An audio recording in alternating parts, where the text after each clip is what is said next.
And welcome back to part 8 of What If Vegeta had gone to Earth instead of Goku, aka Dragon Ball Z Sai. So, see if I can get the voice down. Last time on the Dragon Ball Z What If Vegeta had gone to Earth instead of Goku, Dragon Ball Z Sai, part 8. The last time we left our Z Fighters, they had just had, Nappa just had his energy absorbed by the dastardly Yabu and Spopovich as they went to go see their master, Babidi. The Z Fighters gave Nappa a senzu bean, and they went straight off. Now, you'd probably get a scenario where, Deborah comes out and kills a couple of them and turns them to stone. I do think Radz and Nappa are going to be the ones that get turned to stone, and Kibito is the one, who gets killed. So then you have Kakarot and Kakarot and Vegeta, who are pretty much the only able... Well, no, it'd be Krillin, probably. So Krillin and Nappa, because Nappa's the more dim-witted among two of him and Radz. And then, so you'd probably have Radz, Kakarot, and Vegeta there going into the ship. So you had... The difference here is that I think it's Radz who faces out against Pui Pui. He pretty much takes care of him without too much difficulty. You still get Kakarot facing off against Yakon. That goes about the same. If not a little easier, because Kakarot can sense Ki a little bit easier. And then you have Vegeta versus Deborah. Now, the Vegeta versus Deborah fight would be a lot more evenly matched than the Gohan versus Deborah fight, because Gohan had not been training for some time. And ultimately, I do think it ends with Vegeta winning. They will duke it out for a while. Vegeta will try Super Saiyan. It still won't be enough. Super Saiyan 2 Vegeta at that point is probably stronger than his canon counterpart, who was stronger than Cell. So, and Deborah stayed to be as strong as Cell. So that gets resolved pretty whole-handedly. And then Bobby's like, oh no! And then Boo's probably only at about 75, maybe 80% at this point. Basically, the majority of the power boost, or power intake, power absorption that was aiding Buu in recovering was coming from Vegeta and Goku's fight, which is not taking place right now. Babidi, tries to maybe take over Raditz, but at this point, there's just not enough in there. Raditz is still cantankerous, probably still a cantankerous Saiyan, sure, but it's hardly that he is evil or anything like that, or has, really any evil in his heart. Maybe back in the really early day, like when we first met him in Dragon Ball, sure, but at this point, don't get me wrong, he's not like Gohan or Goku, he's just an inherently naturally good person. Very rare thing among Saiyans. But he's still probably a good guy overall. Same with Nappa. So while, Radz is overall resisting the process, now Kakarot is able to pick up where they are and basically, instant transmission them both there, and they take out Babidi. Unfortunately, I do think by taking out Babidi in his last-ditch effort awakens Buu. So Buu awakens, but only around 80% of its full power. Nappa and Krillin both, wake up, and now they're facing basically an incomplete Majin Buu, a not as powerful Majin Buu. And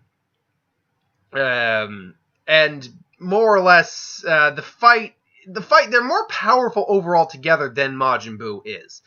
That's not in contention.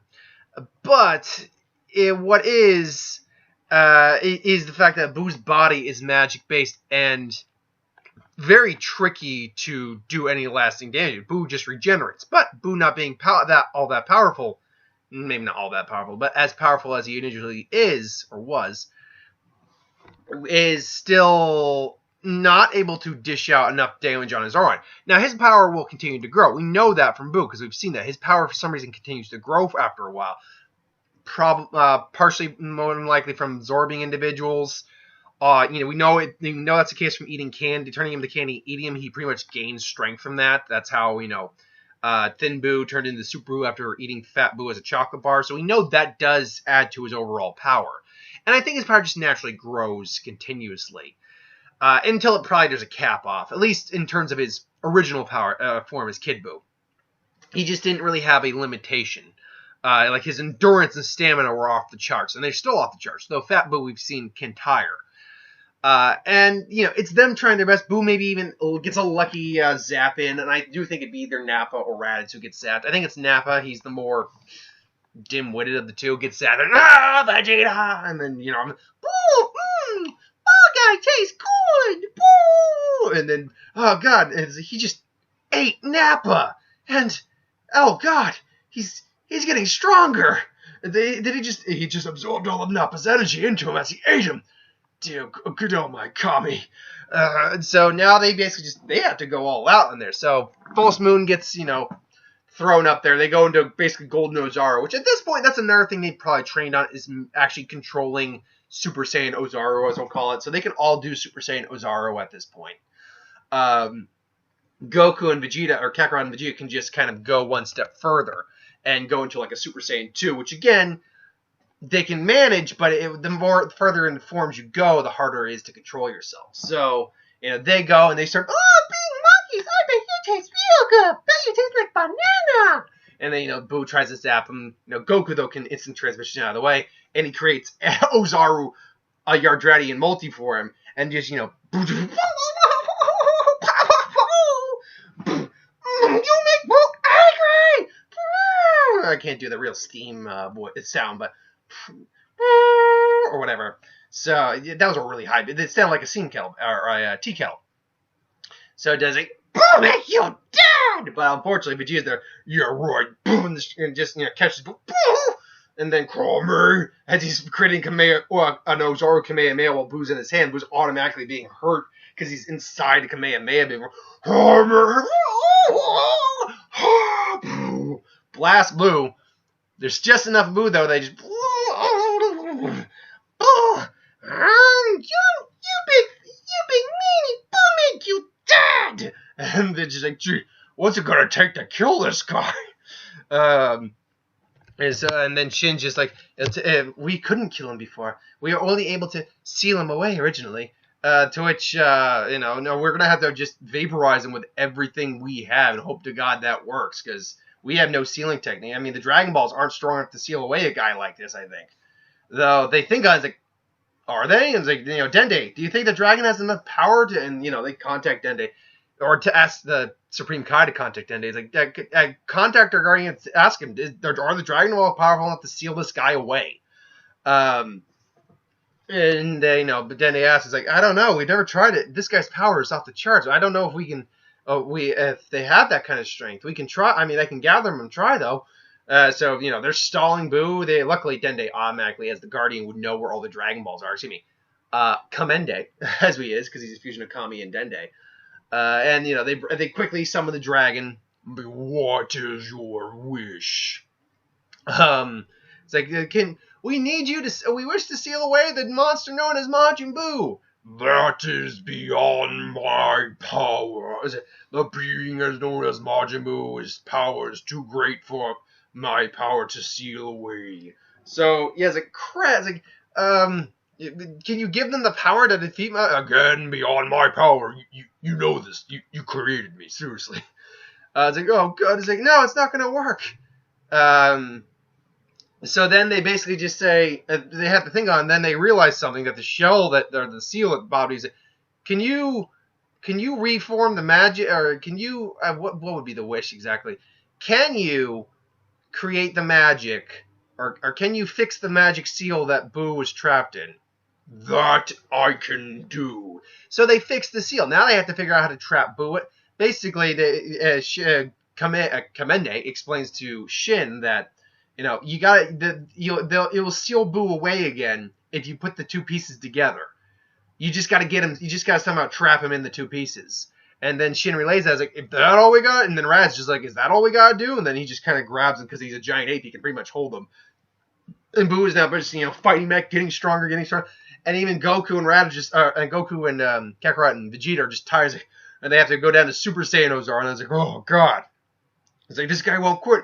Boo, make you! And then just and so Rad's like, the hero, Raditz. That's right. And yeah, Raditz basically, because of the wish, they fixed the seal that imprisoned Boo to begin with. Just kind of trapped him and sealed him inside again. And there you go. And Buu is sealed away. So, yeah, and then Shin just, thank you, sir. You did it. You sealed Majin Buu. Now, some of you might be wondering, in a couple of the Dragon Ball what ifs I just have them outright beat Buu. And sometimes that's the case. Sometimes, though, circumstances change. Like, for instance, absorbing Nappa made him a frick ton stronger. Maybe not quite as strong as when he fought Deborah, but strong enough that even their Ozaru forms, as powerful as they are, they'll run out of steam eventually. Buu doesn't run out of steam and has magic on his side. So, if they can't basically vaporize him in one go, it's hopeless for them to actually fully beat Majin Buu in that sense. But in this case, they were able to patch up the seal that, because it was still there, so that was more within his capabilities, Shenron's capabilities. Boo's just a being whose powers, I think, out of Shenron's range. Though probably not Purunga's, honestly. Which is, how does the Dragon Ball's power... I know their power is equivalent to the power of their creator. Which is why the Namekian Dragon Balls were so much stronger than the Earth Dragon Balls. Guru was just a far stronger, more in terms of his overall abilities, individual compared to Kami, whose Dragon Balls only gave you one wish. You were limited on things, but Purunga had 3 wishes. You could bring people back multiple times from the dead. You could restore, whatever. Anywho, so. And the day is said. Unfortunately, they all got disqualified from the tournament for leaving, so 18 still wins the tournament. And then you pretty much just go a little while later into Dragon Ball Super. Now, Dragon Ball Super, you're going to have Vegeta training at Kakarot's training on his own. Beerus just goes to, Kai, tell me about this Super Saiyan God. Oh, my lord, the Saiyans on Earth. Oh, good, let's do that. So, that whole scenario happens. All the Saiyans have hit Super Saiyan 2 at this point. I think that's fair. I don't think you're going to see a Super Saiyan 3, only because the circumstances for training to Super Saiyan 3 probably have not, shown up. Like Goku, because Goku is just naturally kind of progresses like that. Him training a lot of time to Super Saiyan 3 still makes sense. I do think he can still hit it as a human being, as a living adult. People argue that and I'm running out of battery power, I should be able to finish this up in about 8 minutes. People argue that it's because he had a dead body that he was able to reach that. It's like, no, because, again, Gotenks was able to achieve that. Yeah, he's a fused being, but he's a living body, and if anything, the fusion dance wears out from turning into Super Saiyan 3. So if anything, the fact that he turns into Super Saiyan 2 makes the fusion even weaker because it just cuts the time to nothing. So, whereas Goku's body, he's a living body, but... So was Gotenks, so why couldn't he? And he's just a one individual, so his Super Saiyan 3 should, in theory, last longer than Gotenks'. So I never understood that argument. So because he had a dead body, he still would have done it. Let's be honest, he still would have done it. Because Goku says that Caulifla and Kale could still hit Super Saiyan 3 as well. Anyway, I digress. So no one's hit Super Saiyan 3. Beerus does eventually show up, and it's Bulma's party, and Vegeta and her are, married and happy, and they're, celebrating it. Vegeta has no memory of Beerus. In fact, none of the Saiyans do, because none of them were around for that. It's like, the Prince of Saiyans, Vegeta. Do I know you? I feel like I should know you. I was like, oh, we met once. It probably wouldn't leave a lasting impact on your young child like mine back then. But I'm Beerus, god of destruction of the 7th universe. And I'm looking for a Super Saiyan god. A super god of the... What? And then Kami chimes in, Vegeta, he is the god of... And then he explains it. And then brief memory of him as a kid stands like, oh dear lord. And then he's like, oh cool, I want to fight you. It's like, no you don't, Kakarot. And then basically they explain what's happening here. It's like, oh crap. Well, we don't know how to make a Super Saiyan God appear, but the Dragon Balls are here, so I mean, we could basically they're smart. Vegeta's smart enough, and all the other Saiyans are smart enough. Even Goku at this point to realize, while it would be cool to fight him, we'd get our asses handed to us. So why don't we? I'm gonna end this at Battle of Gods because I'm just low on battery power anyway, and it makes sense to do that. Why don't we just ask Shenron? So Shenron explains it can't bring one here, but I can tell you how to make one. I do think it's Vegeta who gets to be the god this time around because he's kind of the main character in this version. And, Vegeta's Super Saiyan God versus Beerus would go about the same as Goku's. It would. Though I think he is just naturally a little bit stronger than Goku in this version, so I do think it allows him to handle it a little better, but ultimately he still loses the fight, and Beerus spares the whole planet. And I think that's where we're going to leave off. Again, just because I have a low battery power. I will say, Resurrection F is going to go differently. That's why I didn't want to continue it on with just so little time. But it's going to go different because you have multiple Saiyans here who are probably going to reach Super Saiyan Blue and Super Saiyan God. So we'll save it for there. Until then, thank you for watching. I hope you enjoyed. Like, comment, share, subscribe. As always, want us to review something, put in the comments below. Let us know. We'll do a review of it at some point. I just would win Star Wars, Super Magic, what if anything to do with the channel. Put that in the comments below as well. I'll get to that at some point. So it's the week of who would win coming next. I'll probably actually be doing a Lantern Corps video once a week, just because that was a really fun video to do, and it's a precursor to future what ifs. So expect another one of those sometime during the week, and the usual. So until then, thanks for watching, and I'll see you.